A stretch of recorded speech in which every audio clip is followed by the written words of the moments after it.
Joining me now to discuss Kirsten Hagelin, Gianno Caldwell, and Danielle McLaughlin. Gianno, let me start with you because we haven't heard from President Obama yet, but I just have a strange feeling. This will be an opening for him to once again talk about controlling gun violence, and even though the Democrats won't have the power, this is certainly going to be they're going to use this sandbox. Yeah, you know, Charles, I'm disappointed that we haven't heard from President Obama, but it's not really surprising because President Obama has been a part-time president, except for when it benefits him. And this issue, I think, is a representation of that. We see time and time again that liberals, the folks on the Democratic side, they lodge a disingenuous argument, I believe, on gun control without even knowing all the facts of the situation.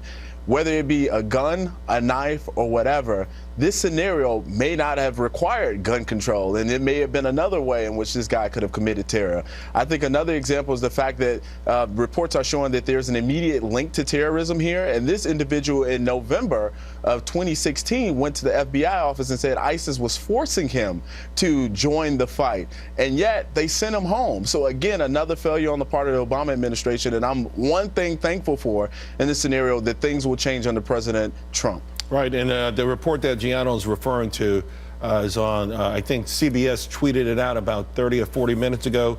We are trying to verify that, but certainly that would be an interesting twist in this. Obviously, everyone is sort of hesitant to call this a terrorist attack, but we do know, as more and more information comes out, that this suspect had some mental issues. He'd served in Iraq, perhaps something related to that. But Danielle, we're bracing also for the inevitable political fallout, and it's going to, I mean, you're a gun control advocate. Well, I think first and foremost, there are 13 families that we all need to think about today. This is not a Sandy Hook. This is not a toddler in Florida shooting her mom. I'm not sure we're going to see a huge outpouring or a huge move towards using this incident for gun control advocacy. I think some people might think that the fact that you can actually legally carry a gun and ammunition and check baggage might surprise some people. But to Gianno's point, this could have been done by showing up to the airport with a gun. This could have been done with a car, with a truck, with something else. So I don't think we're going to see a lot of fighting over this. I just don't see it.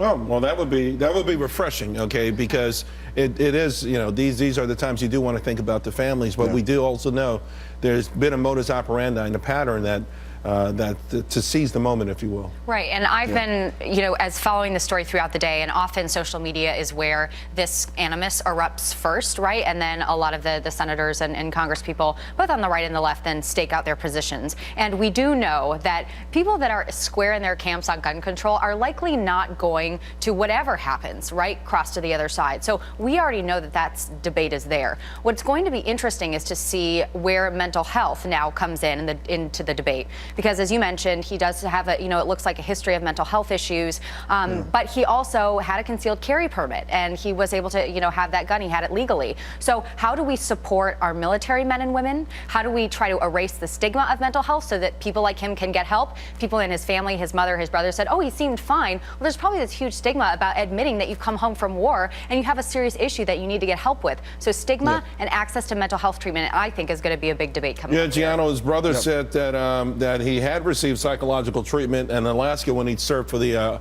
Army National Guard, but he didn't know what it was specifically.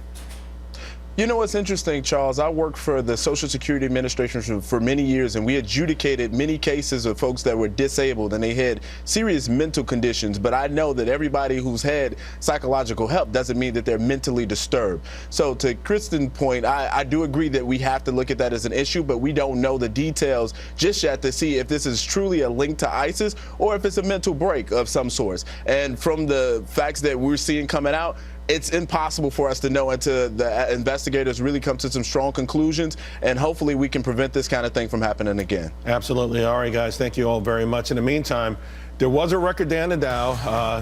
Came very close. In fact, probably almost as